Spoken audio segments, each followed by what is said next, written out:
Once in a while I get people that really, or that claim they don't believe in evolution. And my response generally is, so why not? Really, why not? You guys believe 20 billion years ago there was a Big Bang where nothing exploded and produced everything. 4.6 billion years ago the Earth cooled down, made a hard rocky crust. It rained on the rocks for millions of years, turned them into soup, and the soup came alive 3 billion years ago. Found somebody to marry, and something to eat, of course, and slowly evolved into everything we see today. There are some lies in our science books. Taught it for 15 years. Even though I'm not teaching it anymore, I still like to study. It's so many neat things to learn. We're going to cover some of that tonight. I'm not against science, I'm not against schools, I'm not against teachers. Because most of them don't know what they believe. You have to tell them.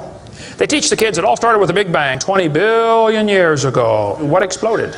In a millionth of a millionth of a millionth of a millionth of a millionth of a millionth of a second, it went from a size smaller than an atom to bigger than a galaxy. Whoosh. That's what the textbooks teach. Before the Big Bang, there was nothing, literally nothing, an infinitesimal nugget of space. And then something happened, triggering the most colossal explosion in history. Shame on you. What a shame. Yes, boys and girls, you see, nothing exploded, and here we are. So I asked this professor if I could ask him some questions about the Big Bang. I said, where did all this matter come from? He said, well, we don't know that for sure. I said, well, sir, would you please tell me where the laws came from? The universe is run by laws, gravity, centrifugal force, inertia. Who gave the laws? He said, we don't know that either. I said, sir, could you tell me where the energy came from? You know, it takes energy to make a Big Bang.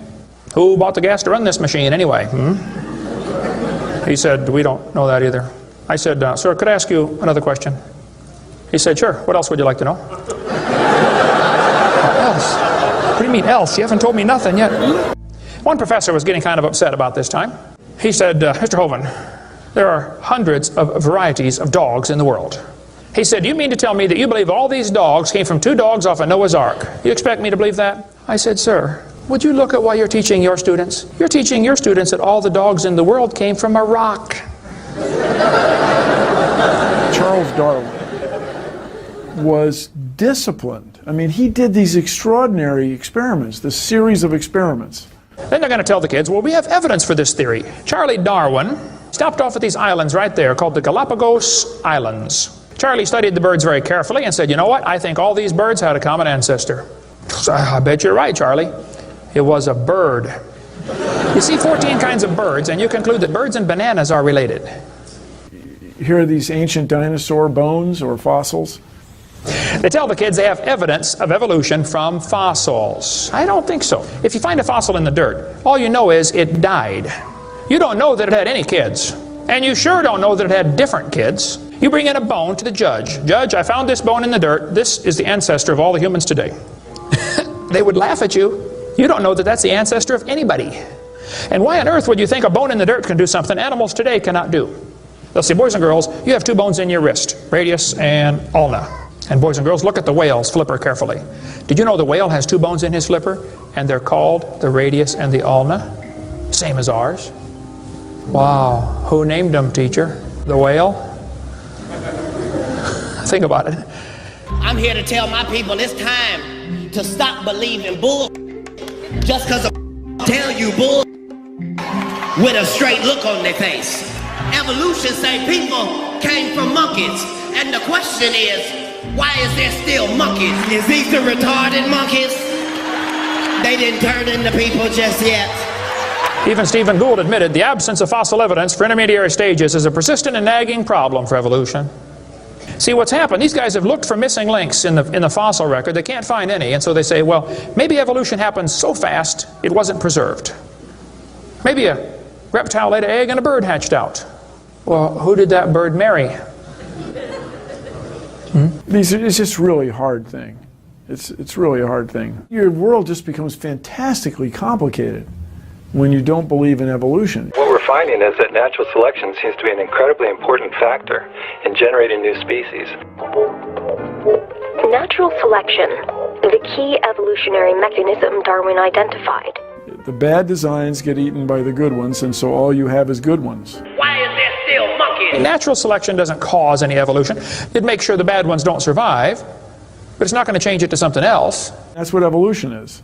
If you worked in a factory that produced cars and your job was to check for defects, and you caught every single mistake and you rejected it, how long would it take that process to change the car to an airplane? You say it'll never change it. That's my point.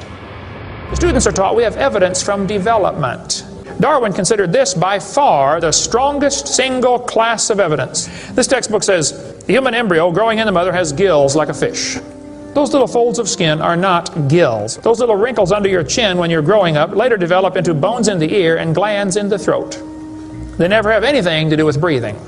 I've seen folks that have 5 or 6 chins and they can't breathe through any of them but the top one. Those are not gill slits. Ernst Haeckel, though, said the turning point in his thinking was when he read Darwin's book. He made huge charts of his posters of his drawings of these embryos and traveled all over Germany and just about by himself converted the Germans to believing in evolution. Haeckel took a drawing of a dog and a human embryo and he changed them to make them look exactly alike. On top are Haeckel's fake drawings. Underneath are actual photographs of what he claimed he was drawing a picture of. Now either he's a lousy artist or he's a liar. Well, it turns out he's a liar. He was convicted of fraud by his own university, proven to be a fraud. But guess what? Haeckel's fake drawings are still used in textbooks in your state right now. It's only been proven wrong 125 years ago. I know it takes a while to get textbooks up to date, but that ought to be plenty of time. Adolf Hitler said, "You let me control the textbooks, I'll control the state."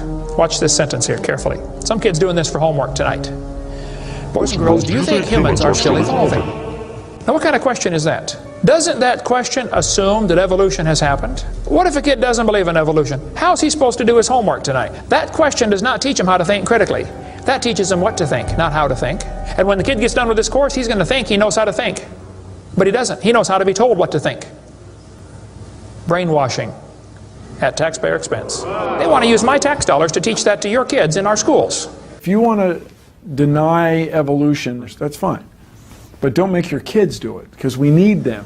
And that's where the problem comes in. Okay? If you want to believe in the Big Bang, just enjoy yourself, but keep your religion at home. The Russian atheist astronomer came to America and spoke at one of the universities, and he started off his speech, he said, "Folks, either there is a God or there isn't. Both possibilities are frightening. If there is no God, we're in trouble. But if God made the world, He owns it. That means He makes the rules. You see, if there is a God, we better find out who He is, and find out what He wants, and do what He says." Malcolm Muggeridge said, "I am convinced the theory of evolution, especially the extent to which it's been applied, will be one of the great jokes in the history books of the future." We too old, we too smart to believe. Don't make no sense. You too old to be believing in evolution. It's a joke. And it would be a joke if it weren't for the tragic results. How many kids are taught this thing every day and believe it, and it destroys their faith?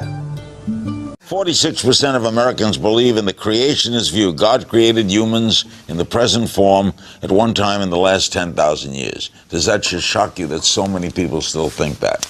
Yes, it does. Shock you? It doesn't shock me, but it's pretty troubling. How about the recent push to implement intelligent design in school curriculums? It's very dangerous. bad. It's very dangerous. You don't mess with the truth. You just don't mess with Well, do we know the truth? Well, we certainly know that the universe was created a long time ago. Intelligent design is, as the saying goes, dumb. Yeah.